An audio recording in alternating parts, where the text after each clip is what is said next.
Okay, thanks very much for coming, and I have with me a number of colleagues from the Senate Committee on Veterans Affairs. It is no great secret to the American people that the Congress today is dysfunctional, and despite enormous problems, we are getting virtually nothing done for the people of our nation.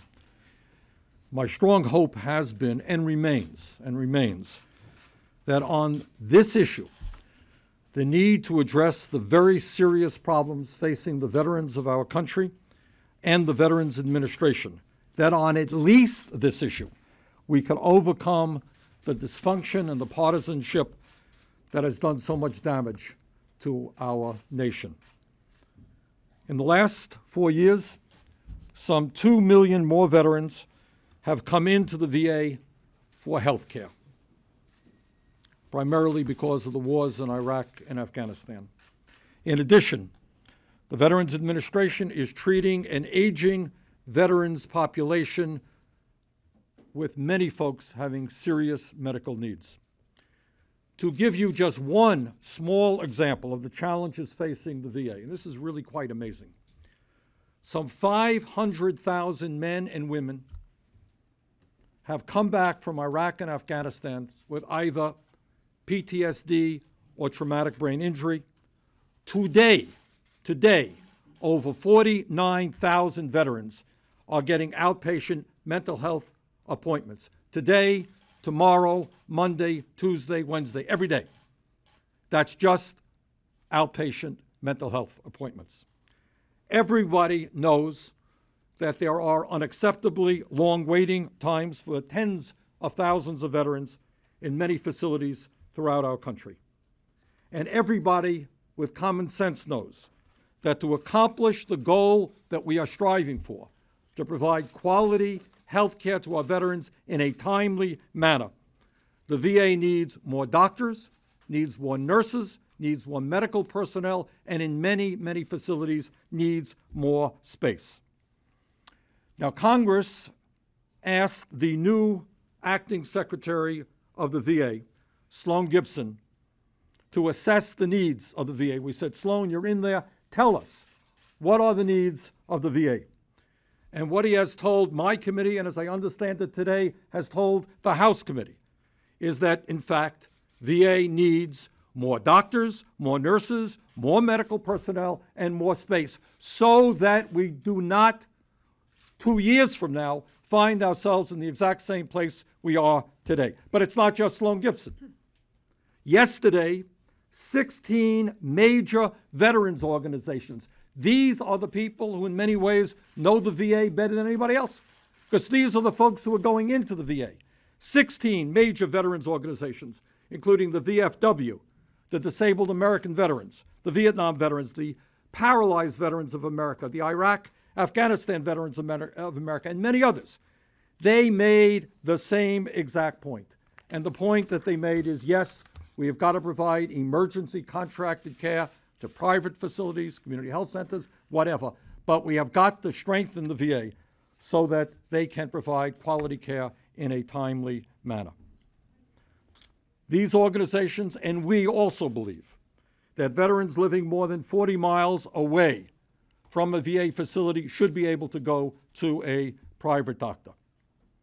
But the issue is whether or not VA is going to have the doctors and nurses and space that they need. Now, as all of you know, legislation passed here in the Senate, overwhelming vote, bipartisan vote with the strong help of Senator McCain, by a 93-3 vote. That legislation, according to the CBO, was going to cost $35 billion. At the same exact time, the House of Representatives passed their legislation. That legislation was estimated to cost $44 billion. Now, we have been working very, very hard on this legislation. And let me tell you something. I have been accused by some of moving the goalposts. Well, I guess I have. We have moved the goalpost to a much lower and more realistic number. The proposal that we are bringing forth would cost less than $25 billion.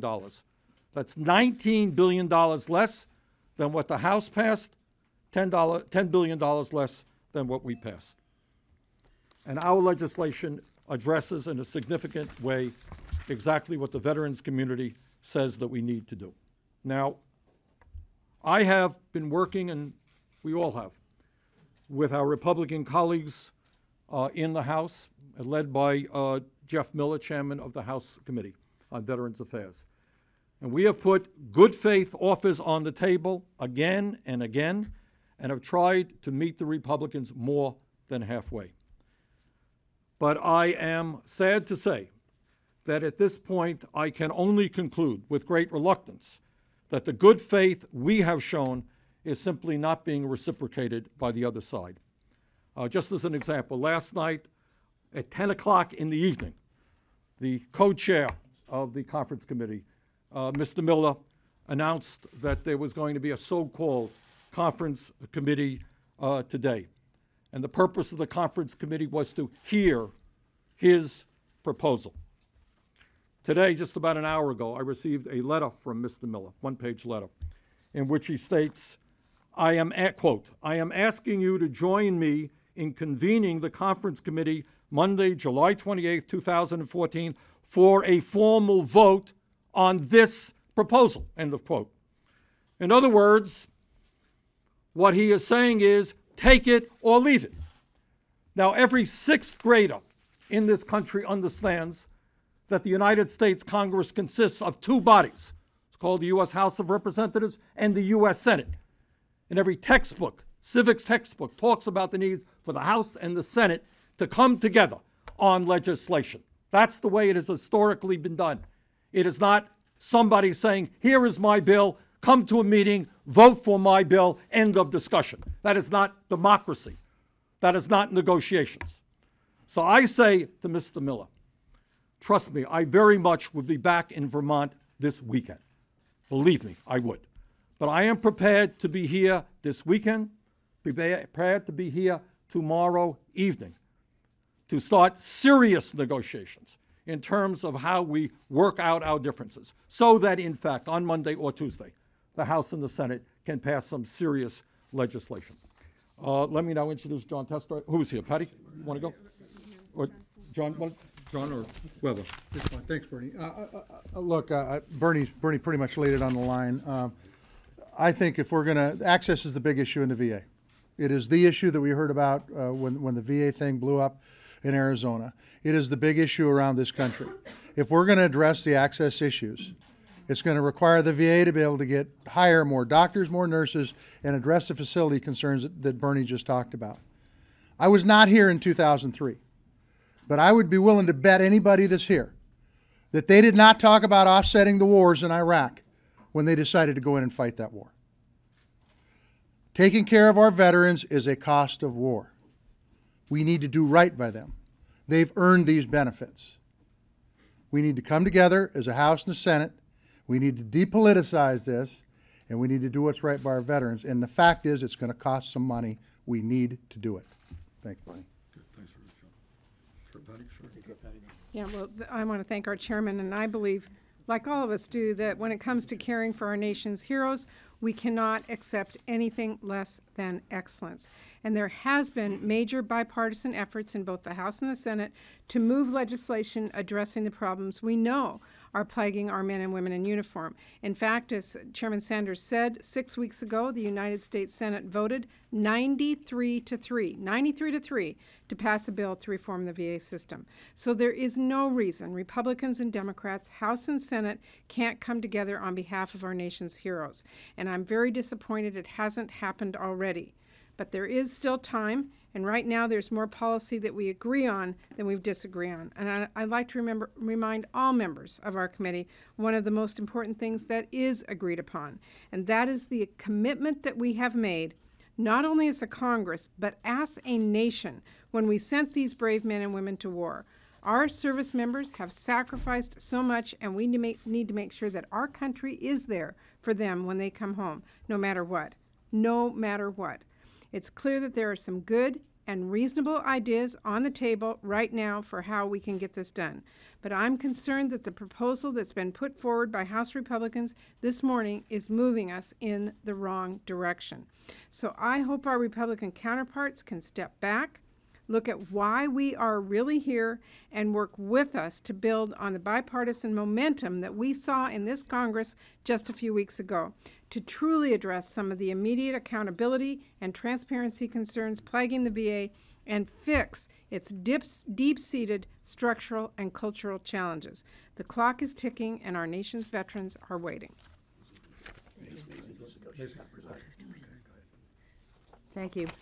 The whole premise behind a conference committee is that there are co-chairs, the chair from the House side, the chair from the Senate side. There is no such thing as one chair, co-chair, unilaterally saying, here's my bill, and we're going to take a vote on it. That just isn't the way things should happen. Every single state has thousands and thousands of veterans who are counting on us to do the right thing. And remember, just a few months ago, this whole issue of wait times and how we have a commitment to support the veterans to the benefits and health care that they earned and deserve, that was the big news. We should stay the course. I'm pleased to be a member of the conference committee. Every single state has veterans. In Hawaii, the Senate bill, which was practically passed unanimously, has items that helps our veterans in Hawaii to create a new clinic in the community, to work with Native Hawaiian healthcare corporations so that we can expand the capacity for veterans care. There are other items for every single member of both the House and the Senate. So we need to get on with the business at hand, and that is to keep to the promise that we made to our veterans and not to be fooling around with unilateral take it or leave it propositions. Thank you. Sure.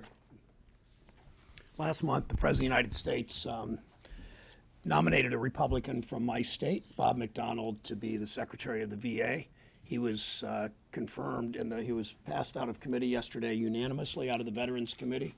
Support from people in both parties. He was hired by the President to do what our legislation in the Senate does. He was hired by the President to support what the veteran service organizations, from the Legion to the VFW to the DAV to the Paralyzed Vets to the Polish American Veterans and every other organization wanted. That is primarily three things. It's bring accountability to the VA, number one. Number two, it's to help those veterans that have had to take care of those veterans outside the VA if they've had to wait 30 days or longer. And third, it's to scale up the VA. That means more doctors, more nurses, more physical therapists, greater capacity, more expansion of community-based outpatient clinics, expansion of veterans hospitals all over this country. The President of the United States didn't hire Bob McDonald. We're not going to confirm Bob McDonald to be president and CEO of a private hospital. The Veterans Administration, 6.5 million veterans got care last year, 85 million patient visits. If you're in the VA system, you're getting good care. We need people, we need to help make sure that everybody has access. That's what this legislation will do long term. That's why it's so important. Well, just real quickly, my view is this letter has a typo. The typo is the reference to this proposal. It should be the proposals. The purpose of a conference committee is to confer, to have a conference. And to say my way or the highway, take it or leave it, is really a disservice not only to the Congress but to our veterans. So I am actually more saddened than angry that we've come this close to an agreement and now seem to be veering away from it. I want to thank Chairman Sanders for his great work, Senator Murray before him as chairman of this committee, which has been a bipartisan group seeking common ground. And the fact of the matter is we have so much more in common than in conflict. We have in common a commitment to our veterans on both sides of the aisle, both sides of the Congress, and we ought to seize this moment to keep faith with our veterans and make sure that we leave no veteran behind. The Veterans Administration is at a turning point, and time is not on our side. We need to demonstrate that we can be functional if we want the VA to overcome its dysfunction. And right now is the opportunity and the challenge to do it. Thank you. Any questions? Yes, sir. Do you have an objection to Chairman Miller's plan as it is, or just how he's presented it here? Have you had Of course I have an objection to his plan. Essentially, as you've heard from all of us, and if you know from the veterans organizations, the VA today provides good quality health care for those people who get into the system. And I can tell you, go to Vermont, and I suspect many parts of this country, people will say, it was just a story in today's paper, television in Vermont. VA saved my life. I came in there, they saved my life. You hear that story all over the United States. The problem that we're having is absolutely outrageous wait periods in various parts of the country. And the reason you have those wait periods is we don't have the medical personnel in the space to treat veterans. And that is one of the issues that we have got to deal with. And of course, then we have to figure out how we best pay for that. So again, Dick Blumenthal just made the point. You cannot talk about negotiating. You can't talk about a conference committee when somebody says, I am asking you to join me in convening the conference committee for a formal vote on this proposal. Who thinks that that's the way Congress is supposed to work? Yes, ma'am. You said at the onset that you were hopeful that a deal might still come together, but you're criticizing your co-chair, Speaker Boehner has been criticizing you. It seems that this has really been derailed. Can you explain why you're still hopeful and how you really see a deal coming together? Good. I am hopeful that we can come up with an agreement because at the end of the day, I do hope and I do believe that every member of the United States Congress understands what a terrible thing it would be to turn our back on the needs of men and women who put their lives on the line to defend us, and many of whom who today have serious problems. And I believe that every member of Congress who swore an oath to the Constitution understands that. So that is my hope, and I'm prepared to work as hard as I can to make that happen. Just to follow up, though, there's only about 4 days left with the House and Senate. Thanks, I am more than aware of that. How do you see it? Well, more than that. I think, when there's a will, there's a way. And there are unanimous consents and ways to move things pretty quickly, if there is a desire to do so. Yes, sir. You say that your bill will cost less than $25 billion. Yeah. Could you provide a little bit more detail on what Yeah. less means? Somewhere between 23 and 25. How's that? Okay. Senator, have you called Miller and asked him whether he intended to say take it or leave it? I see the letter, but as Mr. Blumenthal points out, it might just be the way you're interpreting it. I'm asking you to join me in convening the conference committee Monday, July 28, 2014, for a formal vote on this proposal. This proposal means the proposal that he has brought forth. By the way, and in the meeting that they had at 12 o'clock, he didn't even have a written proposal. All right, that does not sound to me like negotiating. So my request, again, and I will get on the phone as soon as I'm out of here, is to ask him to sit down with me and with other members. I think Senator Burr should be there, Congressman Michaud, the ranking members of the committee. Let's get this done. We can do it. Yes, ma'am. Okay. It sounds as though there's a philosophical divide. It sounds as though you believe that Chairman Miller is moving towards trying to privatize VA. I don't want to get into that right now. The answer is, no, the answer is, it's a very simple thing. What I have said, what the veterans organizations have said, what the acting secretary of the VA has said, what common sense tells us, VA needs more doctors, more nurses, more medical personnel, and more space. They need that, and that's what I'm fighting for and what we're fighting for to get. Yes, ma'am. Have you spoken with your Republican colleagues who did attend the meeting this afternoon, and what did you have to say to them? I have not yet. It's just took place a little while ago. Yes. Representative Miller said that it's not a take it or leave it proposal, that in fact it's based on the Senate bill, that the first 7 titles of the Senate bill are included in his proposal, and that he said it was just an offer that's out there that then talks continue. Well, if that's the case, good. Let's sit down. Again, I think any honest reading of what he says is come to a conference committee to vote on this proposal. That sounds to me like a take it or leave it. He also said that Acting Secretary Gibson and others have mentioned in testimony today and earlier that there are vacancies, that they have lots of vacancies for doctors and nurses at the VA right now, and that they can't, in other words, they can't fill those jobs. How could they, fill even more? you're raising, and that's why they have got to get going immediately to do it. It is no great secret. Let me tell you what I do worry about, and you raise a good question, is we have a crisis in terms of the numbers of primary care doctors that are out there for the VA and for the private sector. We have a crisis in terms of the number of nurses. That's why these guys have got to get moving on this right away. And to delay it makes a difficult situation even more difficult. John, did you want to jump in? I did. I just want to say, in regards to that question, because it is an important question, the number of docs and nurses were short. I mean, there's also legislation out there to remove caps on loan forgiveness, Right. which could make a big difference as far as recruiting docs to the VA. And that all needs to be included in a comprehensive package that's going to move the VA in a direction that we can all be proud of.